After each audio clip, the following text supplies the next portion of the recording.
Man, what's up, everybody? Welcome to another episode of 1 Mile High, and it's presented to you by Studio 840.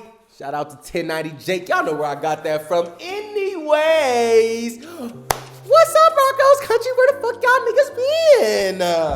Broncos country, where y'all been? I know y'all gonna ask me where the fuck I been, okay? And I told y'all from the beginning.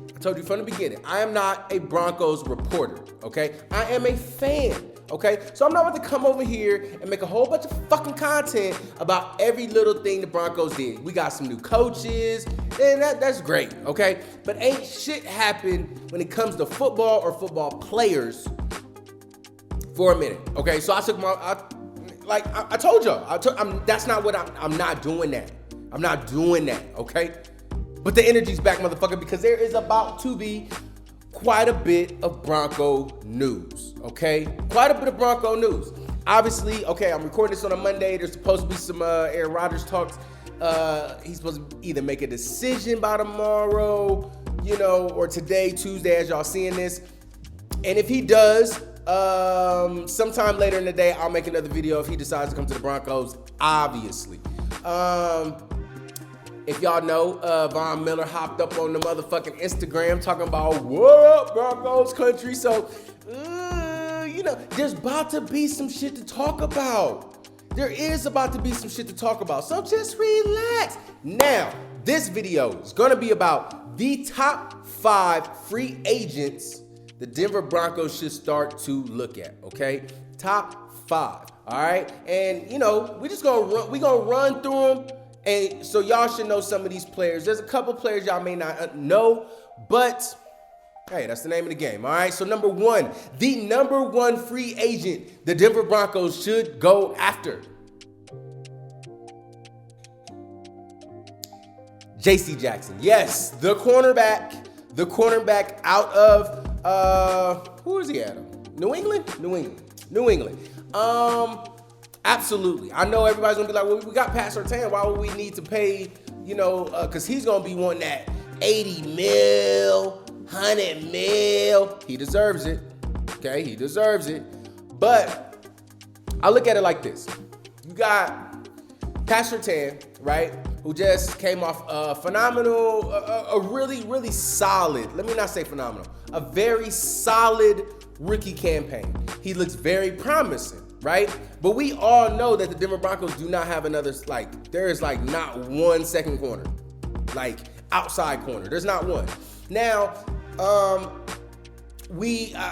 think I talked about going to get that the kid from LSU out of the draft, right? I got a feeling if we end up giving up our number 1 pick, that type of thing doesn't happen. So my thing is, why would you not go pay this dude, J.C. Jackson? Now you got 2 studs on the outside. You also have somebody else to where, say if Pat Surtain goes down, second year in the league, has a couple of injuries, ankles or something like that, you still got a number 1 shutdown corner on the other side. So it's not like teams is gonna be like, oh shit, we got their ass now. That's kind of not how that shit's gonna work, right? So in my mind, you do him a 4-year deal for 85 mil. 80-something mil.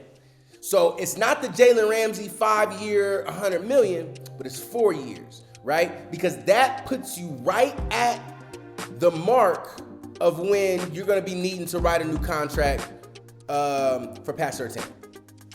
So if, say, by this time JC is done, maybe we don't want a Super Bowl, whatever his situation is, you have no problem saying, all right, JC, I appreciate your time. You know what I'm saying? It was good. We about to allocate all that money to this number 1 cornerback over here and Pat Surtain. I think it's like you got Pat Surtain on a rookie deal. So Pat is never going to be like, hey, well, I want more money like him. You got to put in that time first. So, to me, I think it's so fucking smart to go get the number 1 cornerback coming out that's around right now. And man coverage, all of that shit. Solidify that other side of the field, okay? That's important to me, I think it's a no-brainer. I think you back the Brinks truck up for that nigga, okay? 85, 4 years, 80 mil, you know what I'm saying? Because more than likely, that'll put him at that, like, 18 million a year, 19 million a year, just under Ramsey or close to what Ramsey is getting, almost like 20 million. Actually, I guess you say 4 years, 80 million, that's 20 million a year, right? So he'll be like right there, and he deserves it. He deserves it, right? But it's a little shorter contract, just so if we need to make some decisions or whatnot, we can do that. We can do that.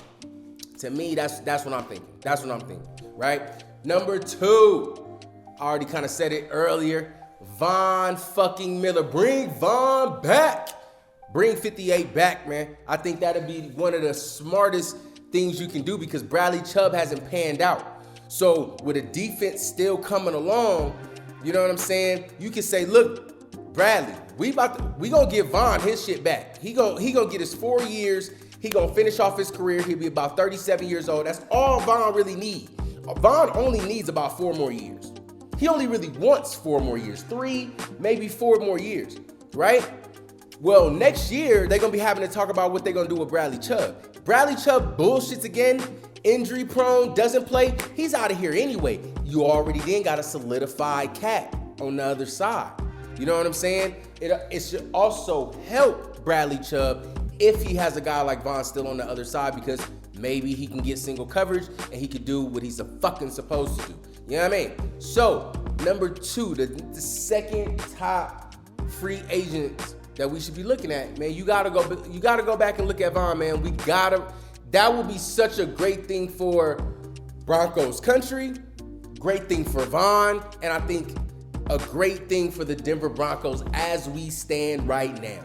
Rework a new deal, get him a new contract, 3-4 years, let him go out as a fucking Bronco.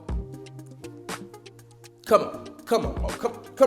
All right, so the next 2 dudes, I gotta bring my notes in for these 2. Because I ain't familiar necessarily with their names, but I did do a little tape watching, okay? And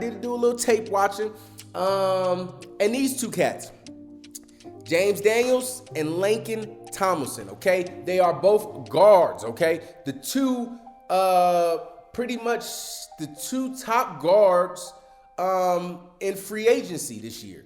I think it's smart. Now, a lot of people say, well, we need a tackle. But I think if we're bringing back Bobby Massey, if I was correct, we're probably going to be bringing back Bobby Massey. You don't necessarily need a right tackle. And as much money as we paying Garrett Bowles right now, we don't need a left tackle either. But you do need those you need another guy. And I think James Daniels also could play both guard and center. So you have to make sure that your offensive line, like there's people who can play. I know we got the rookie from last year. We got pieces. So I think what you're trying to do is find the right fucking pieces, okay? And because we're switching the scheme, some of the guys that we have, Graham Glasgow, Lloyd Cushenberry, they may not adjust just as well. So you're gonna want guys who can come in, knows how to run zones, you know what I'm saying, that stretch zone, and can work, okay? We gotta solidify that line no matter who our quarterback is, okay? And I got another video coming up for y'all, I guess that would be Wednesday, talking about the top 5 free agents we need to sign back, okay? So not talking about unrestricted free agents, only unrestricted free agents, okay? Now, the last but not least, unrestricted free agent the Denver Broncos need to go get, and we already got him. Bring back Melvin Gordon. Okay? I understand you can go get another running back in the draft. This draft is kind of heavy on running back, so you feel like you can go get another young talent. But you have to remember, Javonte Williams is a young talent. So you don't want 2 really young guys in it. Like, having that veteran dude, you know, when Javonte is getting that workload, you want a Melvin that can come in, change the pace, get you your yards, know what to do, catch out of the backfield. You need that. You know what I'm saying? As you're maybe developing, because nobody predicted Javonte to just come in the way he did. Most running backs don't. they usually kind of got to work themselves in for a little bit. So it's nice to maybe go get a good running back, and then you can ease Melvin up out of here, maybe give him another 2-year deal, you know what I'm saying? Something like that. But I think Melvin Gordon is a perfect piece. Again, you can't just rely on rookies to do everything. You need somebody like that. Mike Boone he wasn't able to stay healthy. We gave him a deal. I don't know if he can stay healthy. So running back is not something that we are like keen on. Like we have to go get some running backs. But I think it's just smart to say, man, Melvin's best, like, I could deal with Melvin, especially if they're splitting carries. Splitting carries and shit like that, that's great. Melvin is not a full-time, he's not a workhorse like he was when he first came in the league. He's just not, okay? He needs that, and I think the Denver Broncos need that, okay? So y'all make sure you motherfuckers like, share, and subscribe. I know my subscribers then, kind of stopped for a second. The views then went down. That's all good, baby. That's all good. I don't do it for that. I mean, I do this shit because I love it. You know what I'm saying? I'm a Broncos fan. Y'all already know how this shit go, man. I'm going to see you motherfuckers again in the next goddamn video. Peace.